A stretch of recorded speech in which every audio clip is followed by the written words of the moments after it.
regular meeting of the Western Peterson School Board is Monday, August 20th, 2018, 5:30 p.m. in the forum room of the Western Peterson School. We have a name here, and you're with us from South Dakota, right? Can you hear us, Steve? Yeah, I got you loud and clear, but that's correct. Okay, great. We have a roll call, please. Valerie Howe, Kathy Ingram, here. Joyce Everson, here. John Linder, Here. Dean Miro, Here. John Pettit, Here. Bonnie Pinson, here. Yes, thank you. Please join me in the pledge of allegiance. Please start. I pledge allegiance to the flag of the United States of America and to the republic for which it stands, one nation, under God, indivisible, with liberty and justice for all. Thank you. Next, item 4 is the adoption of the agenda. Do we have any corrections or additions? We do have some corrections, and those were handed out to you this evening, so we're going to ask you under consent agenda items to add the August board bills in the amount of $387.15. Under item H, personnel, add number 14, hire of Matt Hilgamo as junior high girls basketball coach. Under old business, agenda items, wording change, approve the sale of the middle school building in Peterson. Change that to approve a resolution approving the sale of the middle school building in Peterson and its contents to the Maplewood Group in the amount of $115,000, $90,000 for the building, $25,000 for the contents, and to authorize school board chairperson and clerk to execute any documents necessary to complete the sale.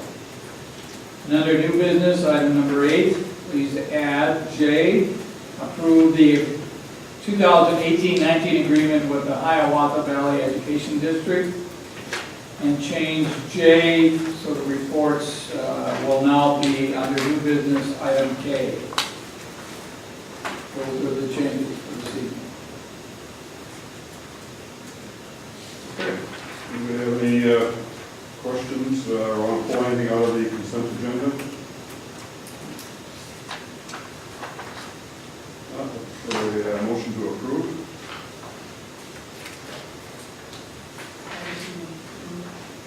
Motion by Everson, is there a second? Is there any discussion? All those in favor of adopting the agenda as corrected, signify by saying aye. Opposed, no. Motion carries. Item 5, public comments. Do we have any? No. Anybody wish to address the board? Okay. Moving on to the item 6, the consent agenda. A, approval of the July 30th, 2018 special meeting minutes. B, July 16, 2018 regular monthly meeting minutes. Item C, donation to the music department in the amount of $1,700 from the Business Women's Golf Association of Long Island, New York, in memory of Sandy Myro. D, July hand payables, wires, and payroll liabilities in the amount of $269,267.36. E, July payroll in the amount of $240,191.07. F, August board bills in the amount of $387,056.15. And G, middle school and high school activity fund reports, January through June of 2018. And then item H, a number of personnel actions. Resignation of Gary Wade, head track coach. 2, resignation of Sarah Blackmeyer, ECFE coordinator. 3, resignation of Keisha Escobar, parent educator. 4, hire of Wendy Feldmeyer, middle school math assistant, knowledge bowl coach. Item 5, hire of Dennis O'Loughlin, custodian. Item 6, hire Xander Almond, sound and lights technician. 7, hire of Joe Hatch, JV boys basketball coach. 8, hire of Gavin Thompson, 9th grade boys basketball coach. 9, hire of Peter LaFleur, junior high boys basketball coach. Item 10, hire of Lucas Rasmussen, junior high boys basketball coach. Item 11, hire of Brooke Schilling, JV girls basketball coach. Item 12, hire of Joel Henke, 9th grade girls basketball coach. 13, hire of Jade Pelzel, junior high girls basketball coach. And the addition, item 14, hire of Matt Helgamo, junior high girls basketball coach. Anything we wish to discuss in the consent agenda? Well, first of all, I want a couple of things I'd like to bring to the board's attention. First of all, my thanks to Sarah Blackmeyer, who served our district not only as the ECFE coordinator, but she has served as a long-term sub in a number of positions. So we're indebted to her willingness to serve in those capacities. A note of thanks and appreciation to Coach Gary Wade, head track coach. Gary has served the district in that capacity for 25 years, and in addition to that, he also served 3 years as an assistant coach, so he has 28 years total. So we're deeply indebted to him for his leadership as our head track coach. And I would like to take this opportunity, I know that Dennis O'Loughlin is in the audience, that I asked Dennis to raise his hand so you can put a name with a face. Dennis will be replacing Carl Edward, whose last day with us is this Friday, August 24th. So we're happy to have Dennis joining our staff, so upon board approval here this evening. Okay, any other comments on the consent agenda?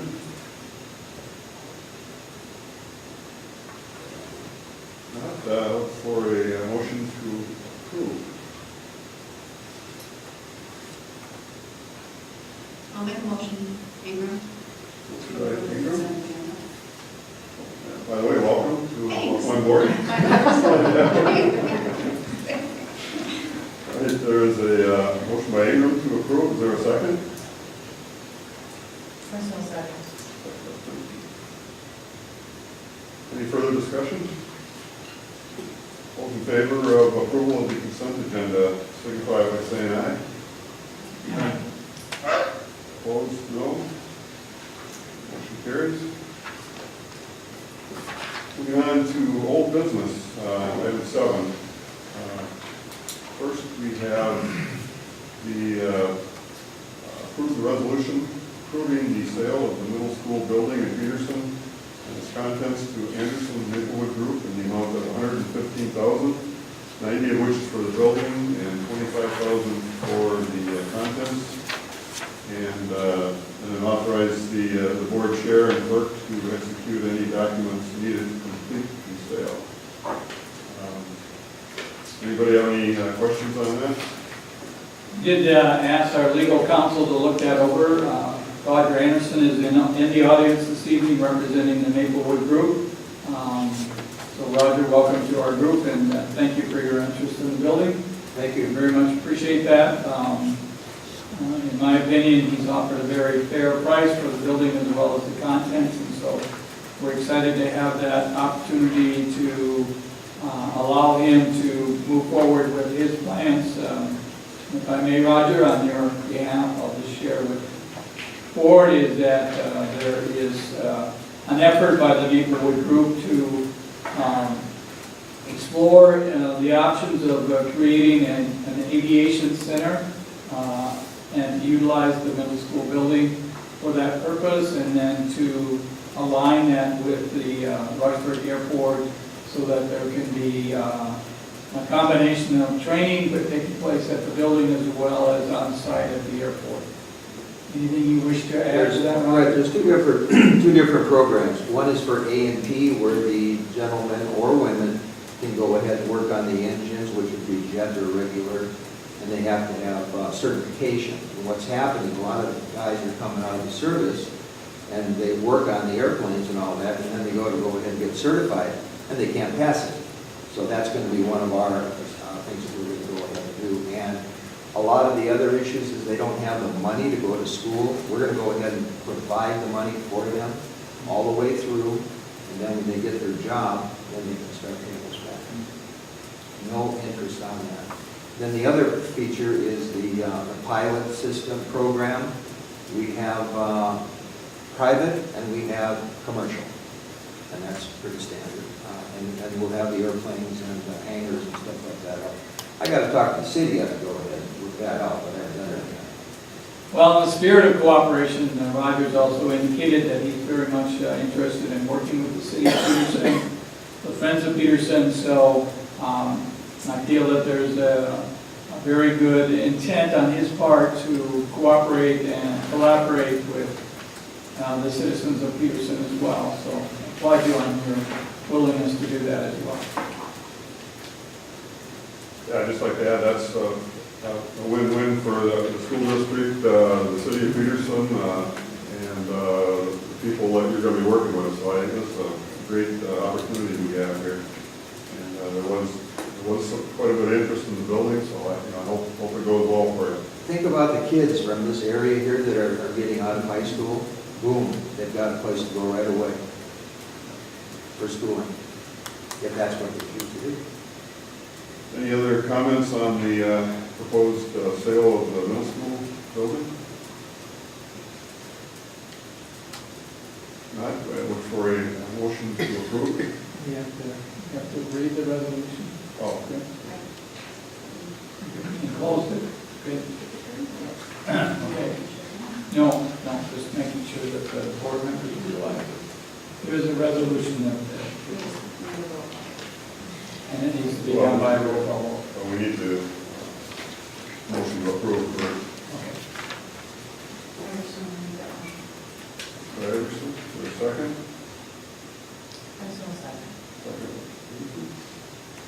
Any more discussion? If not, we'll ask for a roll call vote on the approval of the resolution approving the sale of the middle school building in Peterson to the Anderson Maplewood Group in the amount of $115,000, and authorizing the board chair and clerk to execute any documents needed to facilitate the sale. Kathy Ingram, Yes. Joyce Iverson, Yes. John Linder, Yes. Dean Miro, Yes. John Pettit, Yes. Bonnie Princeton. Yes. Motion carries 6-0. Thank you. Thank you, Roger, and good luck with the project. We'll be in touch. Okay? Thank you again. Okay, Thank moving you on for to the item D, opportunity. the traps shooting discussion. There's an attachment that was added, and there were a couple of different options. Mr. Baylor, do you want to? Yes, I outlined 3 options for you. One was pretty much to continue what we've been providing, the trap shooting team, and in a meeting that I conducted on Friday with Mr. Lind and Mr. Vivador, our consensus was to bring that recommendation to you as a board. The other option, as you discussed at the last board meeting, was to pay all the coaches and to include all the expenses, and so that was included in option 2. And then option 3, one of the items of discussion at the last board meeting was to separate the school district altogether and allow them to function outside the school without any connection with the school, and to have them affiliate with another organization to move forward with sponsoring the trap shooting team.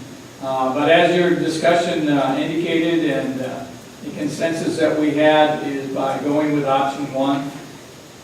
It allows the trap shooting team to facilitate fundraising opportunities, and then to for the district as well to make continuous cooperative efforts to assist them in that endeavor. So, Mr. Bieberdorf, I'll ask if you have anything you would like to add to that as well.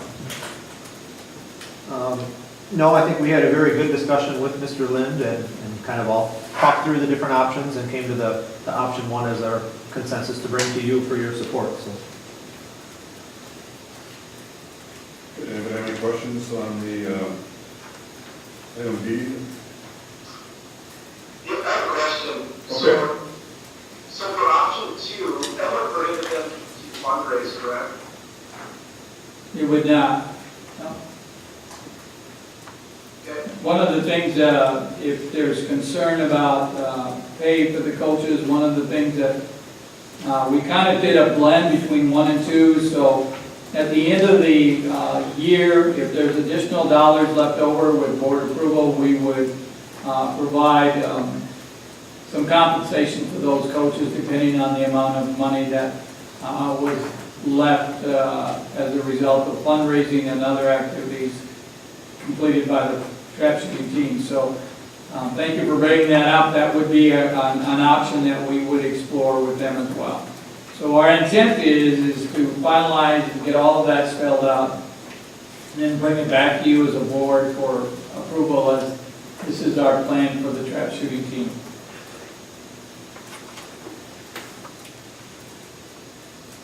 So I guess the next question is, how do you envision we're going to vote on this? So your recommendation is option 1, is that what I'm gathering?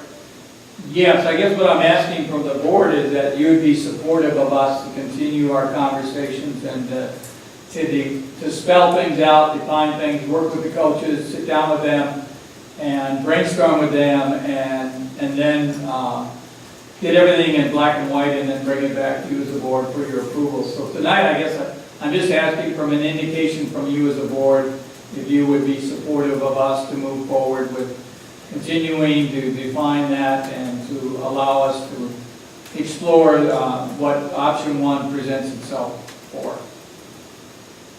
Would it be possible for the board members to vote on an option?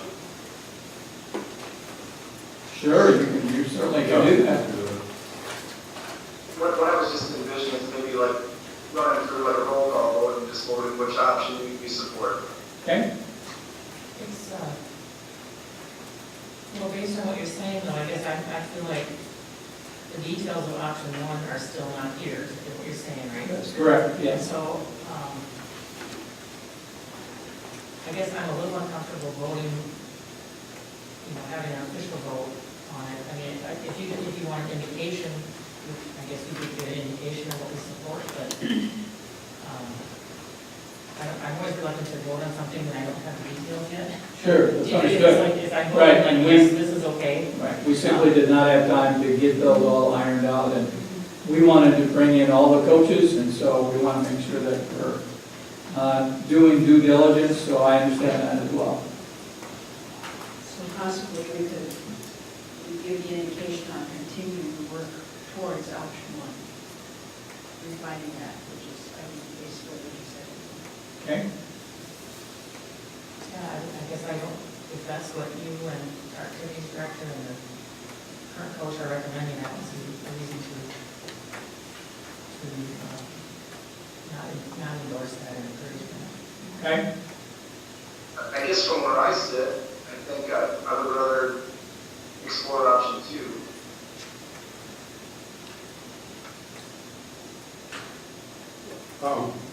one problem that I see, I mean, we haven't budgeted for this year, and that, this is option 2 would entail putting some funding into it, which is possible, but it seems like we should run that through the budget process just like everything else. At this Don't point, disagree. what's that? I don't disagree with that at all.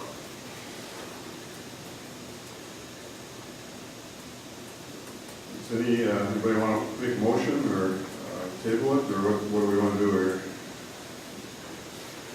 This is a spring sport, spring It is, activity. yep. But we want to be able to have things so that we can roll them out early on. Start of the school year, basically, so we're anticipating that once Mr. Lynn is done with his state fair responsibilities, unfortunately, that's not until after Labor Day, to meet that first full week in September and get these details so that we can share that information with members of the trap team as well.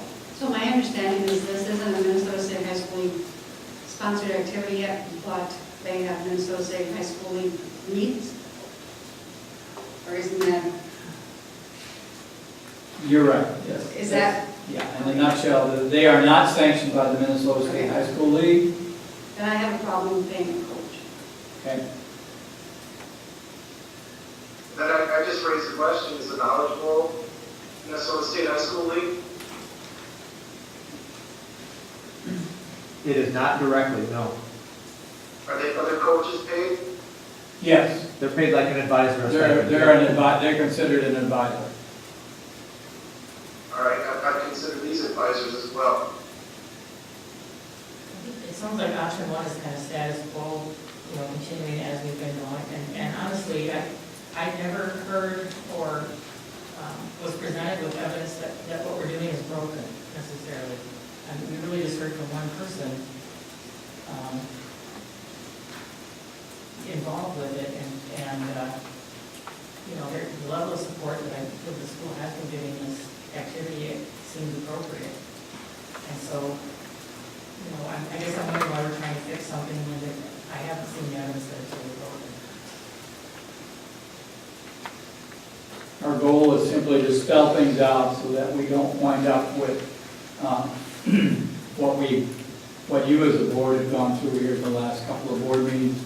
And so I think the only way you can do that is to spell it out. And as difficult as it is for our coaches to understand, it's not a state high school sanctioned activity. So once we reach that consensus that that's where it's at and that we need to just look at what we can do as a school district that is going to support not only the students, but those that are involved, be it volunteers, or if the board deems it necessary to pay those coaches, just to be overall supportive, because it provides another venue for our students to be actively involved in a club or a sport, depending on how you view that. I would like to make a motion that's appropriate Yes, it is. to continue the study and refining of option number one, and also include consideration of what's happening in other sports which have a relation to this attraction. Okay. All right. There is a motion to continue exploring option one. Is there a second? Can I get clarification on the motion? Yes, the motion is to proceed with option one and to follow up with investigation regarding how this applies with other programs that we have and payment of coaches. So if I understand that correctly, so other programs that are not part of the Minnesota State High School League, they would fall under the same umbrella as trash league, correct? I don't know that that was in the motion, but the option one is to continue exploring that. I think we're making it really too complicated by putting in the motion that we're going to, that seems to me that's the problem we've been having, is that, some people will say, well, this is comparable to this, and this is comparable to that, and I don't want to have another meeting like that, so I guess I would rather we just deal with the track team if we support continued work on one of these options, and I would support option one, then let's just do that and not drag anything else into it, I guess, we'll go to We do not have a second yet. So that, Dean, to kind of put some, to assist you with that as well, because when we got all said and done, and Mr. Bieber can confirm this as well, we did it, after our conversations, we actually wound up with a blending of 1 and 2, so we haven't ruled anything out at that point, so as far as pay for the coaches, so as I indicated to you, one of the options we'd look at is in the event that there was enough fundraising that took place and that there was enough dollars generated, we would give consideration then, and that will be included in the option one. We would give consideration to paying those coaches. I can explain just a little bit more too. Also, kind of in option one, which Mr. Lind and the two of us were on board with, students would pay a participation fee to participate, to commit at the beginning of the season. They would be, by keeping this an in-house or a school-affiliated program and not option three, then they could utilize school fundraisers like working the concession stand to lower and reduce that cost for those students participating. That was a big advantage of option 1 over 3 and that type of thing. Depending on the number of funds that we can bring in, a difference between 2 and 1. Number 2 says automatically we're going to pay coaches. Automatically we're going to pay for all of the costs of the Alexandria Clay Shoot, which is not the State High School League one, it's the Minnesota Clay Target League shoot. If there are funds, if it's a positive fund balance, that's where we would build that into number 1. Yes, then that could, some of those extra funds could be used to offset that. If it wasn't a positive fund balance, it would not fall back on the district to cover that. The students would pay for that trip to Alexandria, for example. The school would pay transportation like they have in the past, but the students would pay for their participation. So best case scenario, we get enough funding. Again, that's that merge of number 2 and 1 together then, is yes. But where it doesn't do you as a board is commit you to automatically having to pay that, which could lead to additional budget items as Dean or John noted, so. And that, again, with Mr. Lynn's support of keeping that as an option, if we have the funds, all for it, reduce that cost to the kids and keep it as a, obviously an exciting and growing program is what it is, so. Could I restate the motion? Sure. All right, so restating the motion to give our administration, or to endorse our administration continuing the study of all of the options and come back to us with refinements. Is that clear? Second by Mayor. Okay. Is that coming back with multiple options or just defining option 1? I guess it would be my question, but I guess you guys have to second it and do all that stuff. I guess my thoughts are that we should continue looking at the whole picture until we get to a point where we've got something that we can come together and agree on. Does that make sense? So it might be, I mean, we have a motion in a second, I know that, I'm just thinking it might be more appropriate to table it, I'm thinking in that case. Until we have, you know, because now I'm hearing they're combine 1 and 2, and do this with 1 and this with 2. I don't know, and I could be wrong too, I mean, I don't have a problem with your motion either, but. Mr. Linder, Yes. once there's a second, there should be no discussion, correct? Well, we can still have discussion after our second. That's when you do discuss. Yeah. Was there a second? Yeah. Even second. Yeah, so right now we have a motion that's been made and seconded. We've had some discussion that, you know, but we do need to vote on it at this point. Can you restate the motion? I can Try. Your motion, you correct me if I'm wrong, but it's to give the administration the option to continue studying the various options we presented to you tonight, and then bring it, once we have it defined, to bring it back to the board for your support and approval. And a second by Director Miro. Everybody understand that? Any other discussion? All those in favor of the motion signify by saying aye. Aye. Opposed? Aye. Motion carries. Okay, moving on to new business.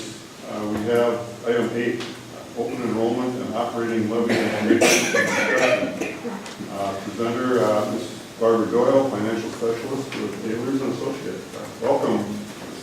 Thank you. I never know where to stand. Right there, fine. That's fine. All right, wonderful. Thank you for allowing me to come and speak with you again. It's a great drive down here. It's so pretty in this area, so thank you for allowing me to come this direction.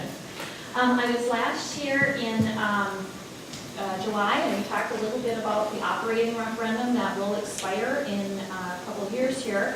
We are, what you did at your last meeting was to approve the board authority of $300 per pupil unit, which is what the majority of school districts in Minnesota do.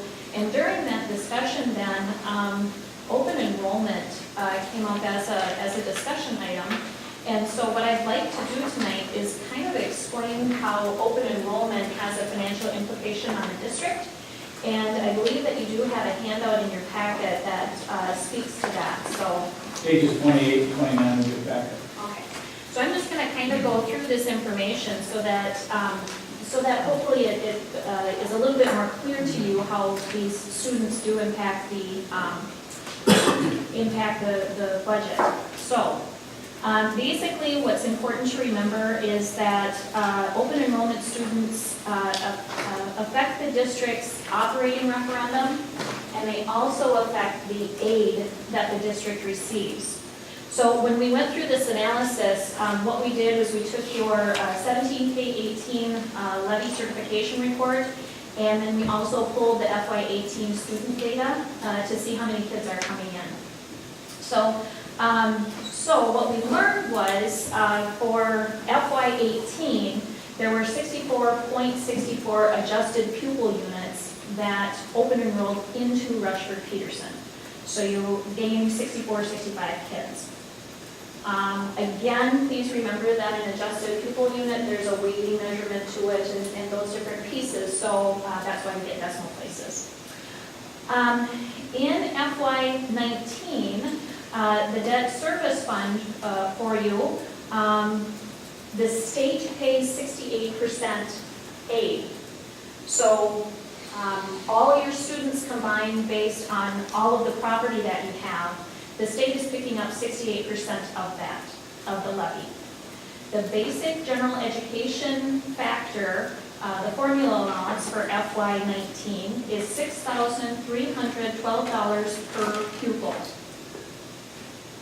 So that's the current per pupil amount, and that's just the basic general ed. Then you also have a lot of categorical allowances, and that piece accounts to $2,160 per pupil unit in FY19.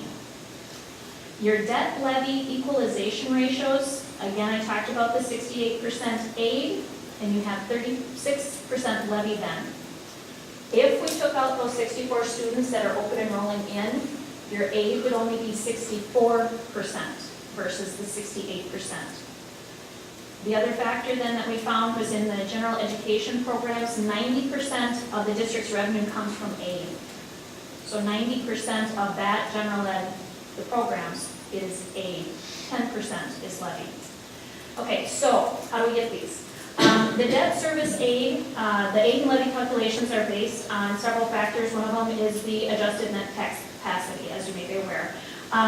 What this is, it's based on market value and class rate. And this is all done by the counties, and it's a magical number. So there's a lot that goes into calculating those rates and those amounts. So most of the formula that use this tax valuation base, the adjusted net tax capacity, base the amount of state aid received on the amount of tax value per student. So what that means is the more students you have, it gets spread then because you have one set value for your adjusted net tax capacity. The more students you have then, the smaller that number gets per student, which makes your district seem a little bit more property poor, which means you get more aid. So the more students you have, the more property poor you are, the more aid you're going to receive. So again, for taxes payable in 18, the state is picking up 68% of that value in aid. The district's debt service payments due to the benefit of the natural disaster, if that's how we want to say it, the benefit of the natural disaster, debt service aid that districts qualify for, you qualify for that. Because that percentage of state aid is based on the property value, the entire property value of the district, when you include those open enrollment kids then, you get 68%. Take those kids away, you only have 64% of aid. Thus, your taxpayers are picking up more of that burden. That figure equates to roughly $76,000. The operating, so are there any questions on the aid piece? Okay. On the operating revenue, again, we've got the different factors, the basic education formula, is $6,312 per pupil unit. If we take that simple number by the 64 students, those students generate basically $404,000 in basic revenue. So $404,000 is what's attributed to them. Then we have the other categoricals that I talked about, and these include things like gifted and talented, basic skills, small schools, transportation sparsity, operating capital, equity revenue, the transition, referendum revenue, etc. That comes to $2,160 per pupil, or if we multiply it by those 64 kids again, $138,240 in revenue. So, of that total then, that total is $542,000. 90% of that is aid. So only 10% is levy. So the aid portion is $488,000. And then again, in addition, we have the $76,000 that's coming in aid on the debt service, equalization aid. So I'm hoping that those two figures help you understand what the benefits of having open enrollment students are, and that it makes maybe hopefully just a little bit more sense on how these factors are all play together and come into play for you. So I don't know if there are any questions on that piece. I appreciate the fact that you're willing to delve into that and to share that with our board members and to provide us with, the dollars and cents and the impact that it will have financially on the district. So thank you very much, you and Greg Crow, for Absolutely. putting those numbers together for us. Yep, no problem. Okay, so then the next thing that we wanted to talk about was the operating referendum. And I don't know if you still have information based on that, but I do have the tax impact sheets if you feel that would be helpful to look at with different options. So I'll just hand those out to you.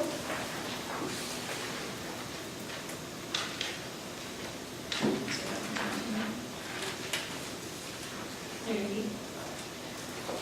So this page is actually taken out of the PowerPoint presentation that we went through last meeting, and I'm sorry, you don't know what I'm talking about. So what this does is it gives just a brief summary of what the impact is, depending on what the board decides they want to put on the ballot for an operating referendum with the special election that will be coming up November 6th. So in looking at this sheet, basically what it's saying is you have authority then, because you're going out for a vote, you have authority that will expire then 2009. And what we're proposing then for 2020 is at the current time, your per pupil amount is $740.64, but last meeting the board chose to do the $300 board-approved amount that does not have to go before the voters. So if we stay status quo, the amount per pupil that we'd be asking taxpayers for is $440.64 per pupil, and that would not increase their taxes, and it would leave you kind of status quo where you are right now. However, if you did choose to increase that dollar amount, we've listed out 3 different scenarios for you. So in the right side of the sheet here, you have a question 2, and there's an option A, B, and C. So option A is to increase the amount by $100, or asking the voters basically for $540.64. That would generate approximately $71,000, and you can see then the tax impact that that additional dollar value would have. So let's say that I have a $150,000 house. My taxes then would increase $40 annually. Option B is to do an additional $200 per student, and that would raise about $142,500 approximately. Again, looking at that $150,000 house, that would increase my taxes by $83 annually, $7 a month. And then option 3 or option C, excuse me, is $300 additional. And again, then that amount would be $125 annually, or roughly $10 per month. So these are the options that we do need you to decide on tonight, what needs to go on the ballot. And the reason that we need it tonight is because there's a deadline of August 24th, where we have to let the county auditors and the commissioner of the Department of Education know that you are going out for a referendum and what that dollar value is going to be. Yes? Would you explain the item net change of $529? Yes. Your district currently uses inflation. So when each year there's a small percentage factor that goes into that. So that's automatic? or- Yes, that is automatic. Yes.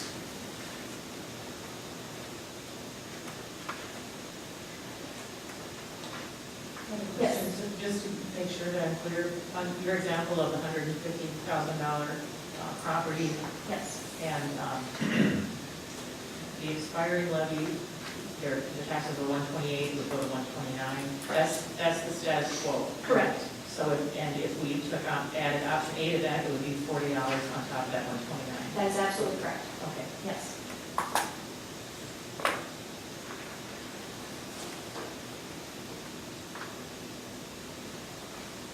Any questions? Did you have any recommendation? Is that It's entirely up to your board. It's really about the budget, and please keep in mind that this is a 10-year decision.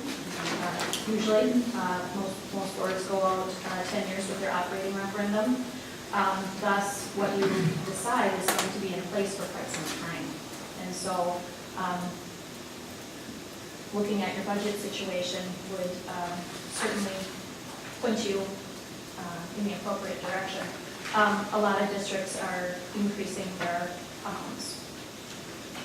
And what the problem is that the basic formula doesn't keep up with inflation. We're $618 short on the basic education formula. Rather than at $6,312, it should be $6,930. So that's a large part of it. What a lot of districts use their operating referendum for is special ed cross subsidy. It's funny how it almost equates to the same value. And to assist the board as well, and to clarify that we're going out a year early Yes, you are correct. to utilize the general election this year so that we are not saddled with the cost of going out with a special election. And this tax increase would not be payable until March of 2020. Of 2020, that's correct, yeah, as stated on that sheet. Yes, and that's such an excellent point that by going out a year early, you're saving the election costs, which really add up. at some point, if we do not extend this, that'll really put a pinch on our budget? Oh, absolutely, absolutely, And we yeah, have to make some hard decisions at that point. yeah, most definitely. I believe, I probably handed something in my notes, but I believe that dollar value just staying status quo is right around 530,000. So, the additional 71,000, 143,000, whatever, certainly going to have an impact. Assist the board tonight as well. Laura put together a pack, in your packet there's a single question ballot, there's a 2-question ballot, and then each one of those dollar amounts that Barbie has discussed this evening would be rolled into that resolution. So, Yep, and I believe that's the next item on your agenda? Yeah.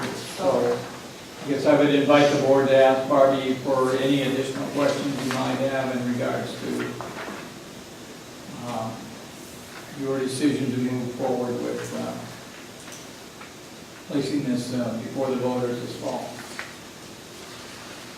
I'd like to thank you for some information that you gave earlier on the implication of open enrollment. And from what I see there, you say 90% from state, et cetera, et cetera. It looks like we're getting about $8,472 per kid, whether they're open enrolled or not. And quite obviously, we're here right now, so that's not enough to educate a single person here. And so we need more money. But as the question isn't going to be to you, Bart, because you gave the in, but you know, there's an out of this also. These students, all of our students don't come to us with just money coming in. There's a cost for these people. And now especially for the open enrollment, we have a cost that isn't reflected here. If 64 people are coming into our district, that's going to be a minimum of 3 elementary teachers. That's going to be rooms filled, because that's what it's going to be. So we're going to have a tremendous cost for, in addition to educating our kids. We're going to have a cost for transportation. We're running 10 or 12 vans. A bus into Winona is in the offing. With drivers and insurance and the cost of the vehicles themselves, that's also a cost on the other side, which I believe I would like to have. Now that I have this, I would like to have the other side that I think the cost, you can't give me that, but the district staff could certainly provide that, because it does, I think, paint the picture a little bit different when we have the income and the going out both put together. So that's what I want to comment on that, so that it is understood that this isn't all just money in our pocket. The other thing is the ballots that we're going to be looking at. In order to keep the status quo, we can go a single ballot. In order to up anything, we're still going to have to get a vote for the status quo and then a yes vote for the increase also. So the status quo is going to be on the ballot. Correct. Correct.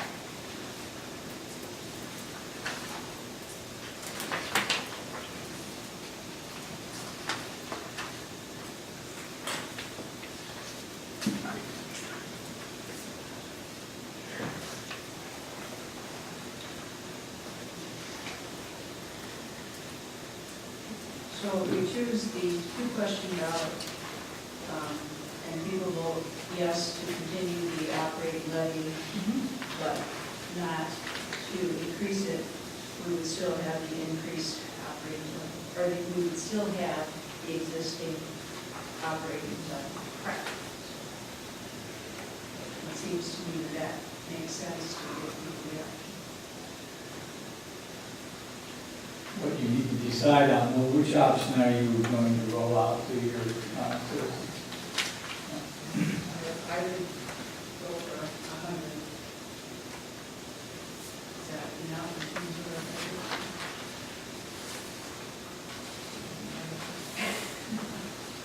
As Marty indicated to you, this is a 10-year decision, and that's the challenge before you as a board. And so, as we all know, that costs are not going down, but at the same time, that's. And John indicated there's some concerns about additional costs that we face as a district, but I can assure you that we look at those avenues, and the fact that we have students coming in that assist us with enhancing our financial situations. We have not had to add additional staff because of that, but on the same token, you've been able to expand programs thanks to their attending our school. And an example would be in the high school area where we're expanding into our career and technical program this year. We've revamped the BOAG program. You're adding a business program, and you're also supporting an industrial tech position there as well. And all of those are thanks to the additional dollars that we have to work with. So again, the challenge for you as a board is to say, no one has a clear answer for you, but the challenge is to say, what would our voters be supportive of? And based on Mr. Merrill's recommendation at the last board meeting, we did set up a public forum in which Ehlers and Associates will be here on Monday, October 1st.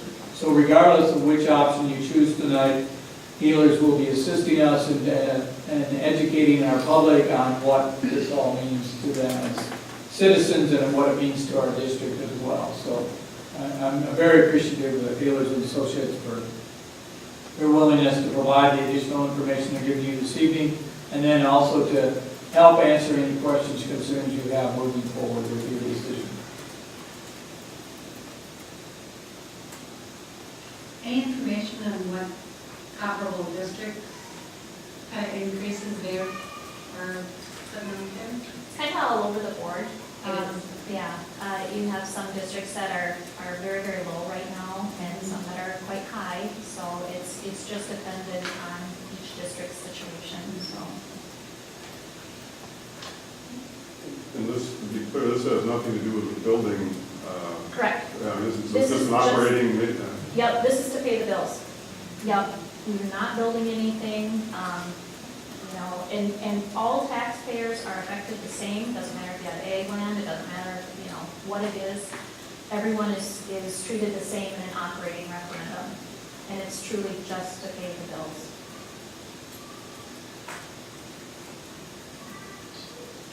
Yeah, so just from what I said, the timing is going to be a little difficult. I know it's not tied to the new building, but the new building was built, now for some, it appears we're coming back to them asking more money.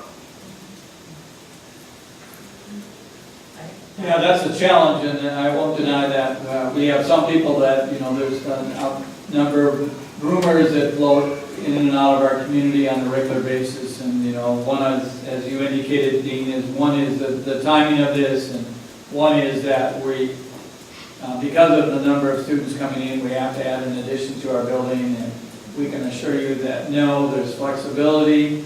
Yes, we have some bump grades. This year, for example, we have 3, 4, and 5 that are the bump years, and there's 3 sections for each one of those grades. And, you know, we're looking forward to how we're going to address that next year, particularly because we have 67 students that are in 5th grade this year that will be transitioning into middle school. So that will have an impact on us as those students go through our system. So there's no question that we're going to have to address how we're going to facilitate that. Good, thanks. You're welcome. Just I have a question on one of the, it's a 2-question ballot, and is that where the voters would have to elect 100, 200, or 300? You have to decide which one. They would be separate. So depending on what you folks decide tonight, the ballot would simply say 100, okay. or it would say 200. So it's not, Correct. otherwise you'd have, You'd have confusion. yeah, wouldn't work out so well. Yes. And so the hope would be is that our voters would approve The status quo. the status quo, and then giving them the option then to say, depending on what their perspective or viewpoint is of the district, and to say, yes, we do support them, we understand that there's additional costs as years move forward here, and that we're going to be supportive of that. And then if they choose not to, then you've done due diligence by putting that in front of the voters and letting them decide. Because of the timing that Dean mentioned, I guess I wouldn't be comfortable going more than $100.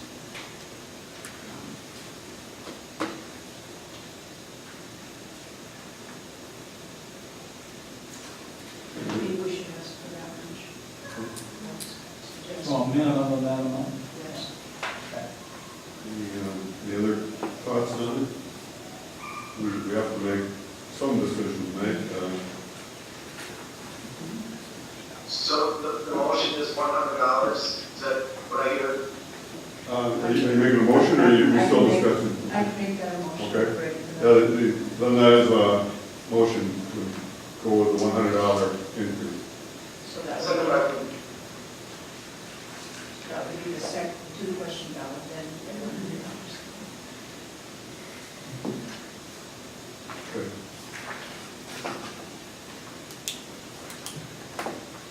Everybody understand with that? I just want to make sure that everyone's clear what the ballot is going to say then. For the first question, it will say that it's extending the value. And the second question then does point out that you're voting for a property tax increase. So, and I'm sure that they are well aware of that, but I think it's important to make that distinction.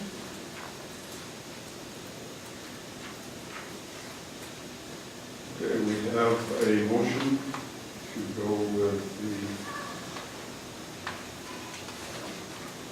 two-question ballot for a $100 increase. Is there any, is there a second? second. Motion by Iverson, second by Merrill. Any further discussion? It's probably required roll call. So to be clear, it is a two-question ballot. In addition, there's a third option, there's a no, I presume, right? I mean, there would have to be, there always has to be a no option. They each would have another option. Yeah. Yeah. Each question would have a no option. Correct. And the motion would be for a two questions, continue with the current resolution, referendum, and then to an additional $100. That's right. So we have a roll call, please. Kathy Ingram, Yes. Joyce Iverson, Yes. John Linder, Yes. Dean Miro, Yes. John Pettit, Yes. Bonnie Princeton. Yes. Motion carries. So, thank you. Okay, thank you. Thank you, Barbie. You travel back. Thank you. See you on October 1st. Okay, sounds good. Okay, moving on to item C, approve the date and time for the Truth and Taxation meeting. Proposed date is Monday, December 17th at 6:15 at the Forum Room. This is an annual requirement, I believe. It is. And unless somebody wants a different date, probably a good idea to go with this date. It has to be, there's a window we have to be involved with. Correct. Just to make you aware, there's a high school, middle school choir concert that night at 7 PM unless we change it. Is this the date of our regular meeting? Yeah, it may not be a problem. I'm just making you aware of that, yeah. So it makes sense, I guess, to try to Yeah. get this done. Sometimes what you've done in the past is you've moved your regular meeting up to a 5 o'clock start to accommodate that, and then also to facilitate anybody attending that wishes to attend the concert. So that's something that we can explore after the November meeting. So then would we have to change the time? No, you could still leave that at 6:15. You just stop your regular meeting, you open it up for this, anyone that wishing to share with you as a board. I'll make a motion to approve the date and time of that truth and taxation meeting for Monday, December 17th, 6:15. Motion by Ingram, is there a second? There's no second to that. By Vincent. Any more discussion? All those in favor of the date and time of the truth and taxation meeting on the 17th of December, 6:15, indicate by saying aye. Aye. Opposed, no? Motion carries. Then item D, discuss and approve a date and time for a special meeting to canvass the results of the November school board election. Possible dates are Monday, November 12th at 5:30. We are in a window of between 3 and 10 days following the general election on November 6th. So that is a requirement as well, that we approve the results of the election. Mondays seem to work fairly well for most of us, I guess.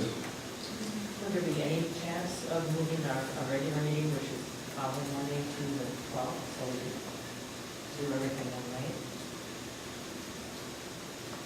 I would just say that it's tough with the financial stuff to go that early in the month, because a lot of times we don't have statements until that week. Okay, never mind. Anything on the activities that day? Nope. But First you're night asking of girls to move basketball that- practice. You're asking to move that to the 17th then, right? Is that- No. Or the 19th? She wanted to move to the meetings to 17th. 12th. Oh, I see, okay. No. But no, that's fine, I understand what Laura's saying, so I just thought I'd mention that. Not that I don't love else meetings. Okay, does anybody wish to make a motion to this effect? I'll make that motion. Motion by Vincent, November 12th. second. Election results. I'll second. Second, by- Bureau? All those in favor of the November 12th special meeting to approve the election results, signify by saying aye. Opposed, no. Motion carries. Moving on to new business 8E, approve the contract PSEO memorandum of agreement with the Minnesota State College Southeast.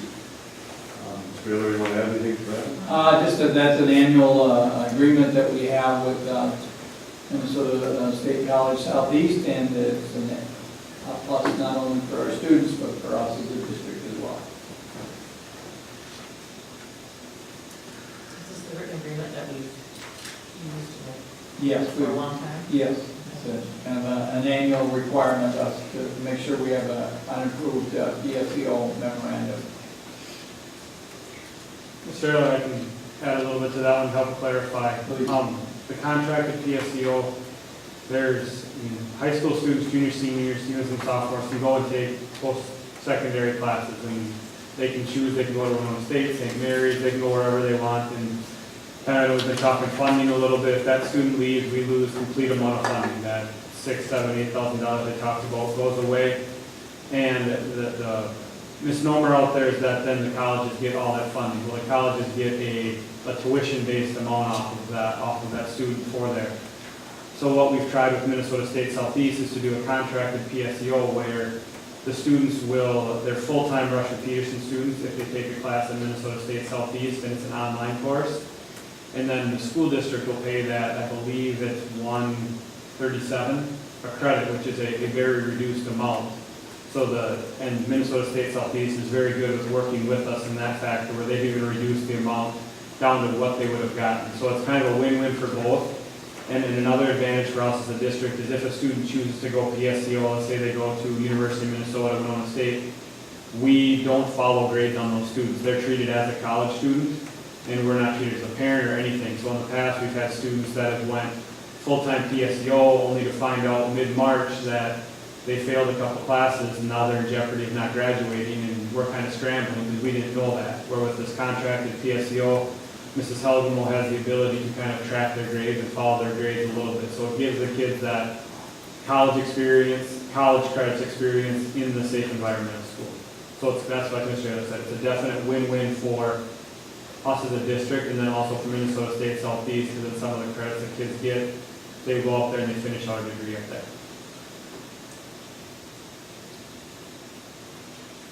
Any questions on the PSEO memorandum? Is it separate from the concurrent enrollment agreement, or are they the same? Yeah, no, It's it's not. separate, yep. Separate. Concurrent enrollment is our staff, so we have like, an example would be our English 12 class Mrs. Michael teaches. That is taught by our district, our staff, and they get college credit for it. So instead of them taking it online, they get dual credit for both the high school class and the college class. It's just our staff teaches it. Good. Any more comments on that? Let's look for a motion to approve. I just want to make that motion. Motion by Vincent, a second. Ingram, second. Second by Ingram. All those in favor of approving the PSEO memorandum of agreement with Minnesota State College Southeast, signify by saying aye. Aye. Opposed, no. Motion carries. approve the concurrent enrollment memorandum agreement with Minnesota State College Southeast. Anything else? Mr. Tim talked about that a little bit. Anything else? Anybody have questions? Again, that's a very positive thing for our district because our students don't have to leave campus and they can take dual credits, so they get credits towards graduation and they get credit towards college degree as well, or college credit at the same time. I have a question about how the subjects are chosen or selected. Our teachers have to, and they're tweaking it as they go, but they have to have either a master's in that field or have, I'm not sure, I think it's 16 or 18 post-master's credits in that field. So example, like I said, in English 12, Mrs. Michael has a master's in English. So then she could go and teach at the college level with that master's, so that's how we have that there. Mr. Mahalan has a doctorate in chemistry, so next year we have an intro to forensic science that he's able to teach. So it's a combination, it's a joint effort of meeting with the academic dean at Minnesota State Southeast, and then we kind of decide together which areas we can serve and teach here, and our teachers are qualified to teach because they're technically a Minnesota State Southeast, not employee per se, but they're technically underneath them because Minnesota State Southeast has to give them the stamp that our staff is qualified to teach and give that college credit out. Okay, does student choice enter in it at all, student interest? It does. We offer the classes out there, and if a kid doesn't choose to take the classes, then we wouldn't run it. So yeah, we've done that in the past too, where we've had, trying to think of one, we've had Hispanic cultures, I think was one where a couple of years ago, we just didn't have enough kids interested in it, so we didn't run it that year. It's like we run it within the same thing as our schedule. And we're always kind of tweaking and looking, like next year we added college speech, which has 23 kids signed up for it, so it's a very positive thing. So we're always tweaking it and looking at what do our kids want, and then also what classes will transfer very well to the next level. Thank you. Any other questions? Not look for a motion to approve the memorandum of agreement on the concurrent enrollment. Iverson, will make that motion. Commissioner Iverson, for a second. Second by Burrow. Bonjero, all in favor, signify by saying aye. Aye. Opposed, no. Motion carries. Moving on to item G, approve the 18 through 20 hourly wages for van drivers.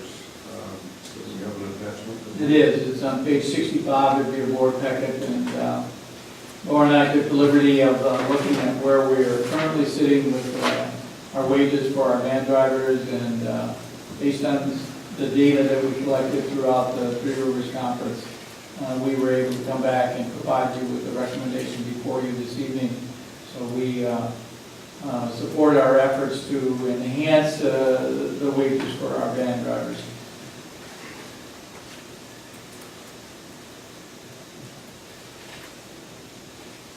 Do you have any questions on the salary schedule for the van drivers?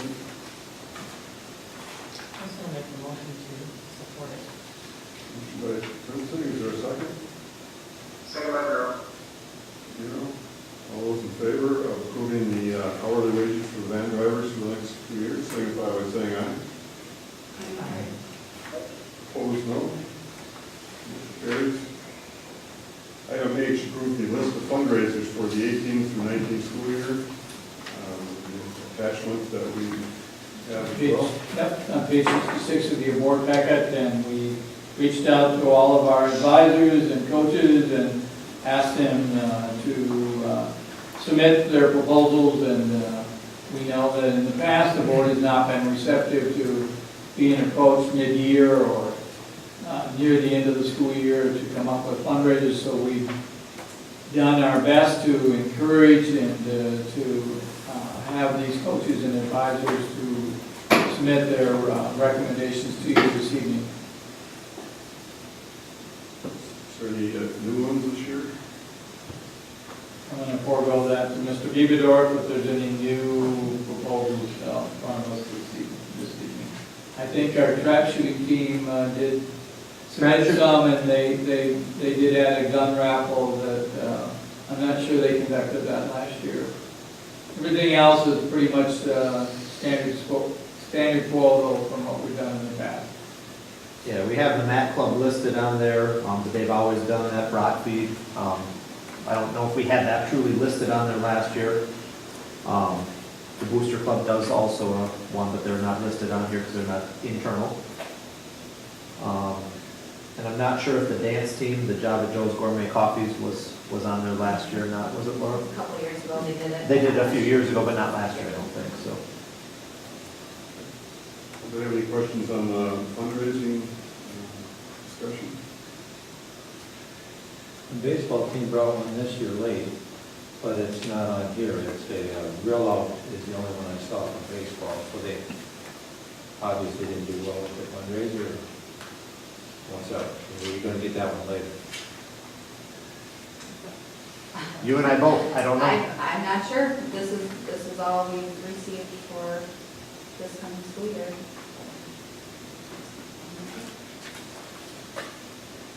I'm curious about the FFA scholarship, under like what kind of fundraiser it is, it just says FFA scholarship. They solicit funds from local businesses to support students who are pursuing special projects throughout the summer, so they call them FFA scholarships. So it's just approaching. Local businesses and farmers, yep, to support them in that endeavor. Any other questions on fundraising? I appreciate you doing the work to put this all together in one fell swoop. Yep. We should make a motion on the approval of the fundraisers. Bill will make that motion. By Miro, is there a second? Ingram, second. Second by Ingram. All in favor of approving the fundraiser list, signify by saying aye. Aye. Aye. Opposed, no. Motion carried. Item I, robotics team discussion. This is strictly informational, just to let the board know that we have met, and when I say we, Dan Beaverdorf, myself, and Mr. Tim, and Mr. Mike Mulholland. We have had this on the radar for a number of years. Mr. Mulholland has indicated that he is in a position now where his comfort level is such that he has approached us and has indicated to us that he would be willing to spearhead or provide the leadership for this endeavor. I'm just bringing that to your attention this evening. It does not require any board action. Again, we would be looking at this to help facilitate providing an avenue for our students. And again, it is not Minnesota State High School sanctioned, at least at the present time. But there are a number of school districts within our area here that have robotic teams, and you've seen them in the paper in the spring of the year. They generally head out for competition. So we wanted to make the board aware that we are being proactive with this as well, and that we will continue to refine and define that for you as well, and then bring that information to you. But we wanted to give you some heads up and more or less prepare you for as we move forward and continue those conversations and discussions. I think it's great. I've heard from parents, in the last couple of years that they would like something like this. And there's a real belief or evidence, I think, that kids that are involved in these types of robotics clubs often go on to do wonderful things. So it's a nice service for that. Yeah, I hope we get something going. Thank you. We will continue our conversations and discussions. Anything else on the robotics team discussion? Moving on to item J, approve the 1819 agreement with the Hiawatha Valley Education District.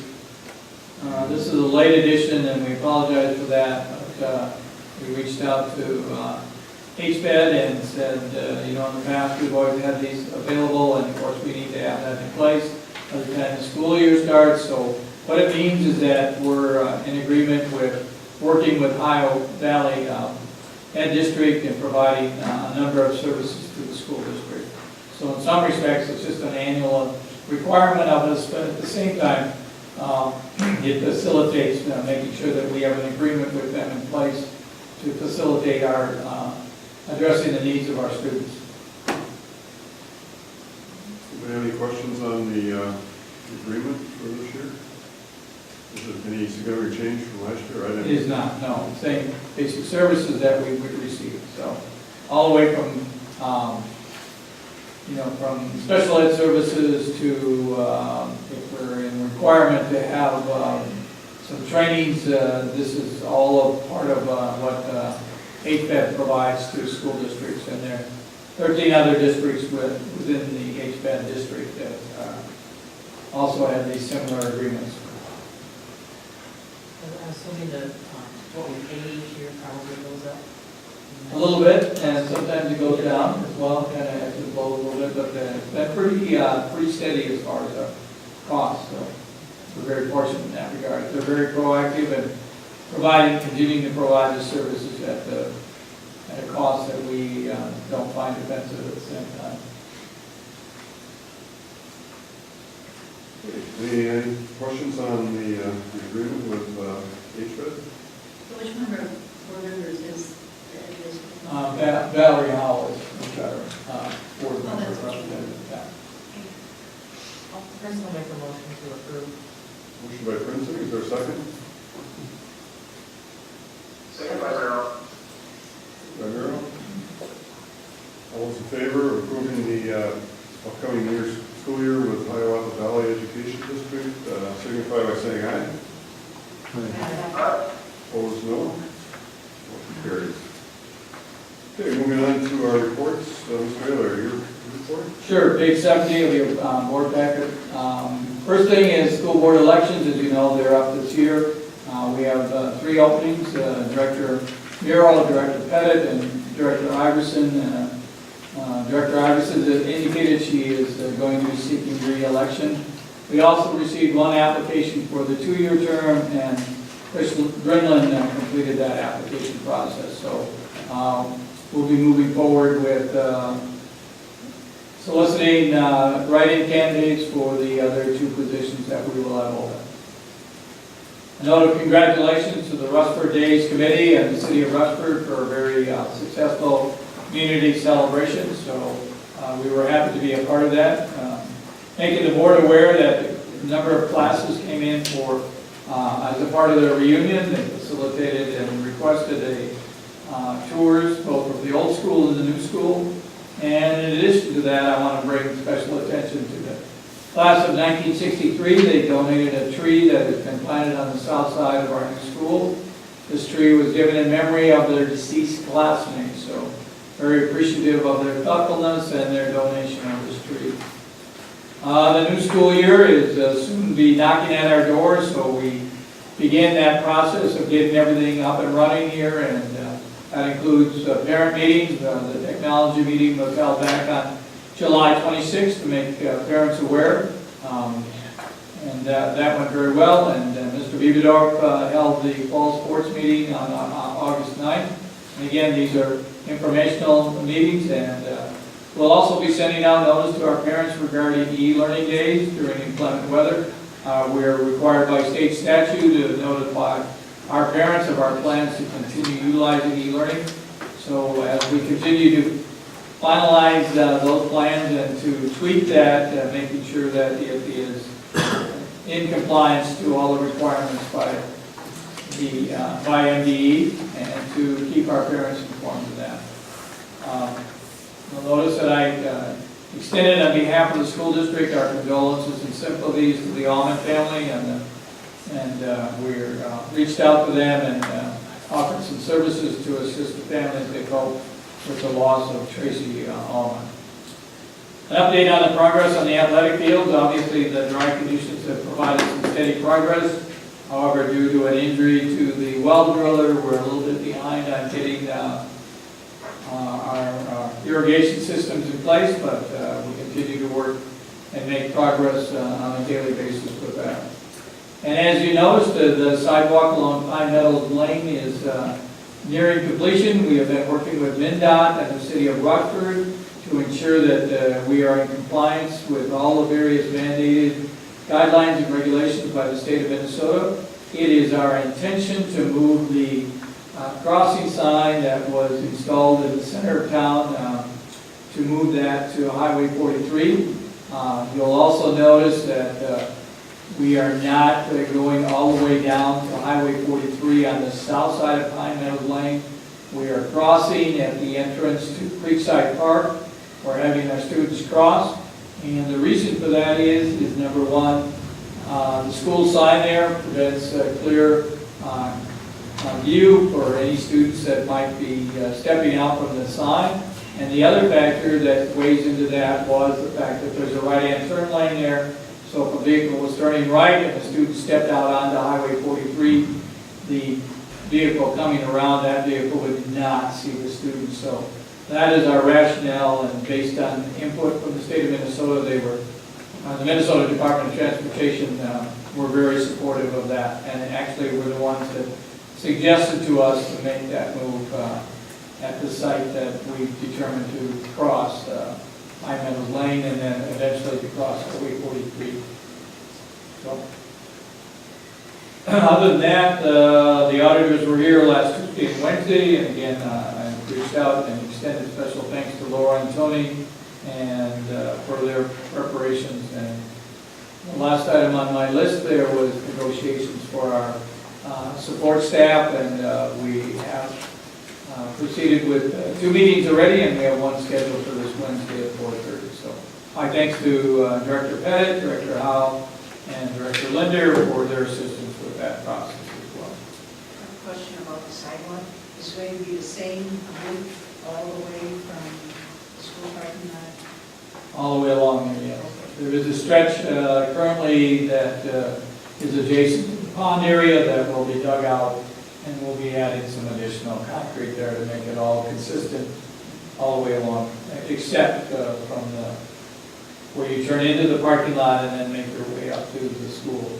We are not widening that area out. That will stay at 5 feet. The question I have in reference to the sidewalks, since probably some of that stuff wasn't in the RFP request for proposal, is Robin documenting all that stuff? He is, yes, and I'll provide you with detail of that when we're all done. Yeah, there's some additional costs, obviously, and I appreciate just having the latitude of working with Robin and coming up with ways to facilitate the completion of that, and then, again, being in compliance with the state of Minnesota and the city as well. Thank you. You're welcome. Any questions, any other questions, Mr. Hill? Just a quick question, the redevelopment committee, is that, I can't remember, is that a board committee or? It is, representing the board is Joyce and John on the board, and Dean Miro is also on that. So there's 3 board members, and we have a meeting coming up tomorrow. And it's actually the facilities committee with Right, the Because- administration and city hall. because of Julie stepping away, John is filling in for Julie's position on the facilities committee. Okay, anything else, Mr. Hill? Ms. Watson, you're up next with the community ed report. I noted all of our summer activities are spring summer, so you can look at our participants this summer. We had quite a few, 875, so it was a very successful summer. Kids Club highlights, we are at 33 per day is our average. Wonderful summer with our staff, we had over 12 staff, so it's just been going really, really well. Lily View Preschool, currently, as of today, we have 75 registrations. I had another parent walked in today with the preschool registration, so that was really good. And then you'll see our fall programs. One thing to highlight too, for our preschool, we did do our curriculum. We are doing a big day for pre-K, which is in alignment with our Pathways 2 scholarship program and assessments, and along with the parent aware certifications. We have training today, so our teachers are very, very excited for this new curriculum, so. Questions for Ms. Watson? Dean, are you still with us?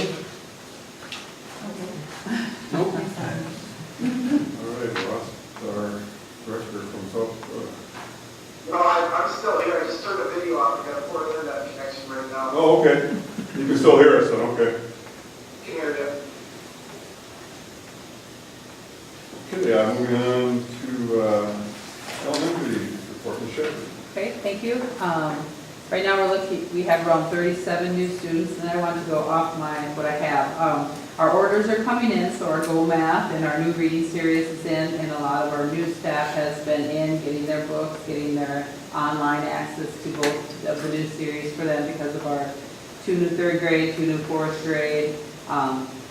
Talked to all of them today, and they're excited to be here, and they're appreciating all the help from the teachers that are the veteran teachers in there. And I saw a couple writing on their whiteboards in their room, writing notes. These are my questions for you, so we'll try and get through them with them.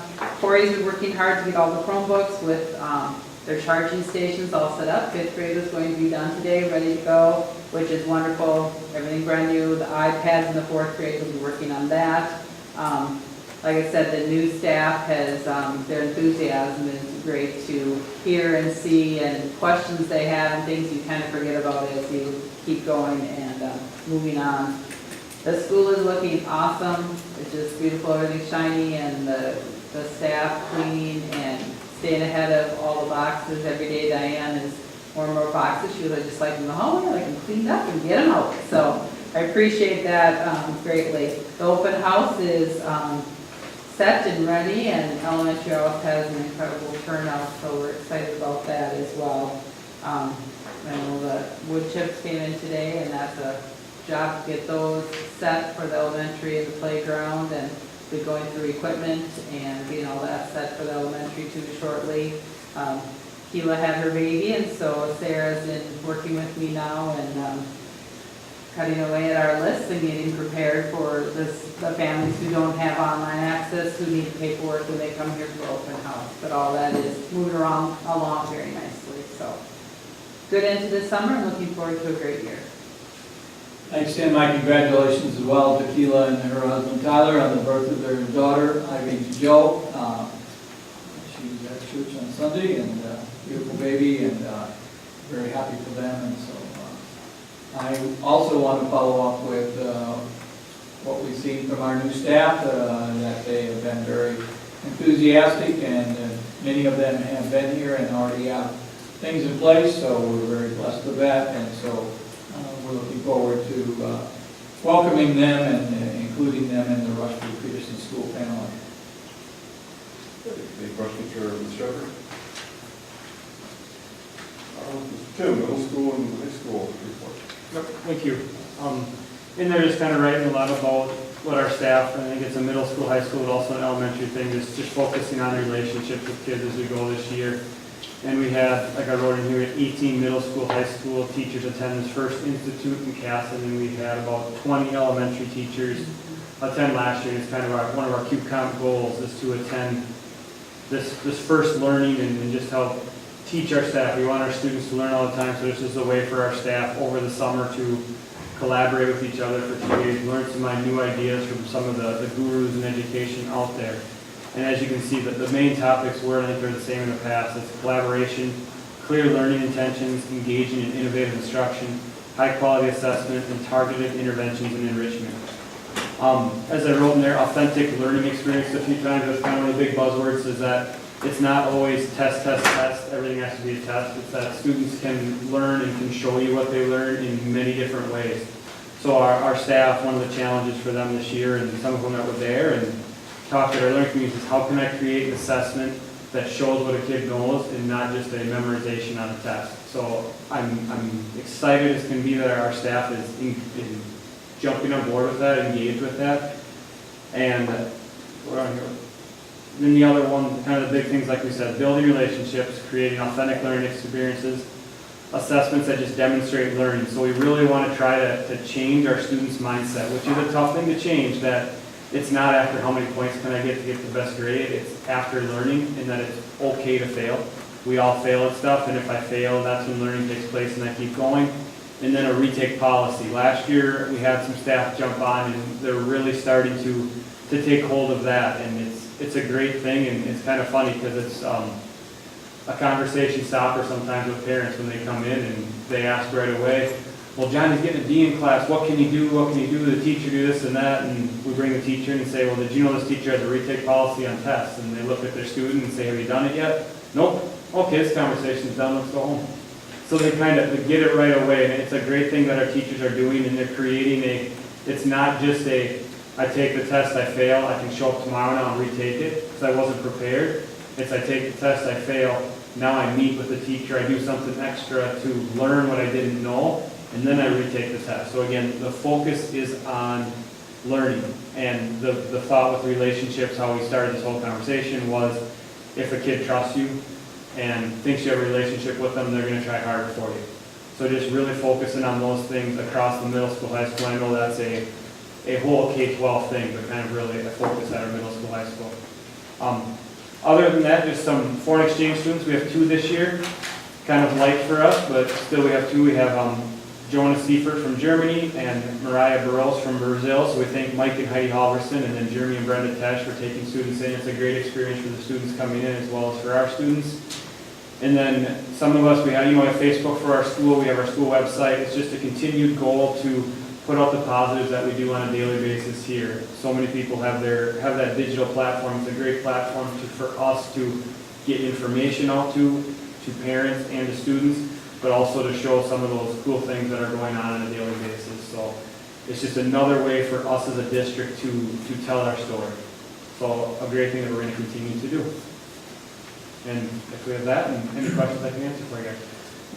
I have a question. When you retest, is it the same test or do you go have one that's similar? Depends on the assessment. Okay.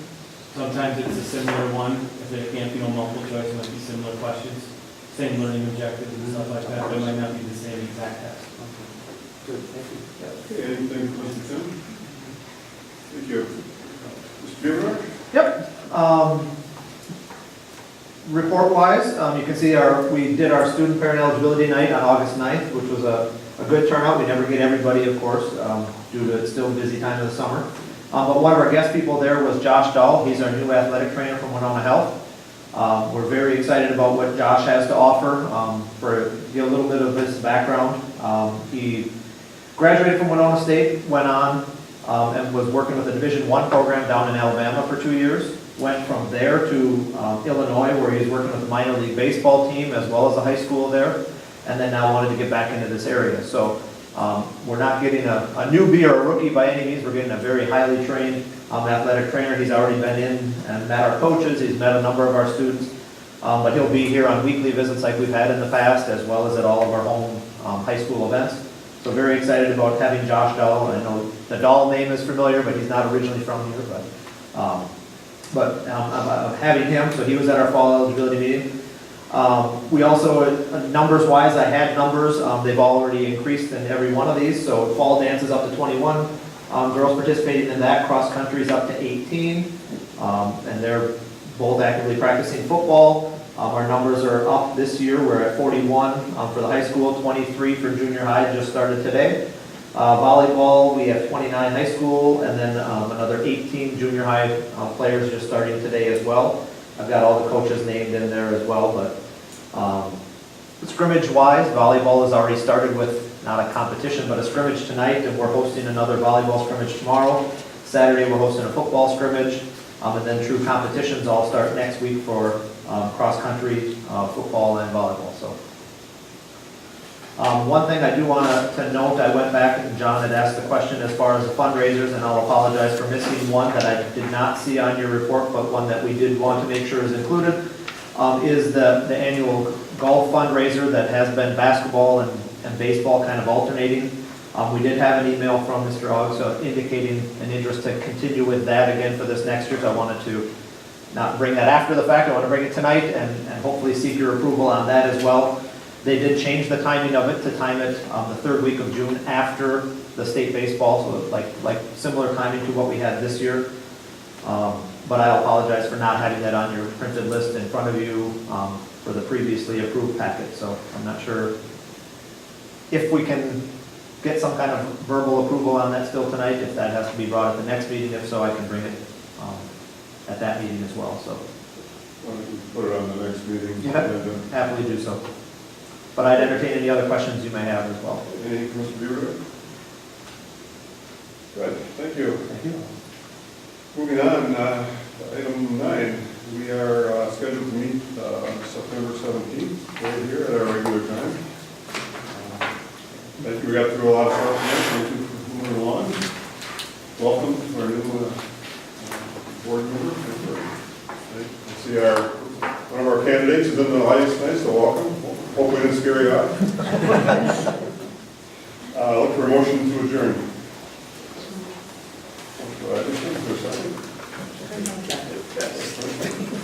All those in favor?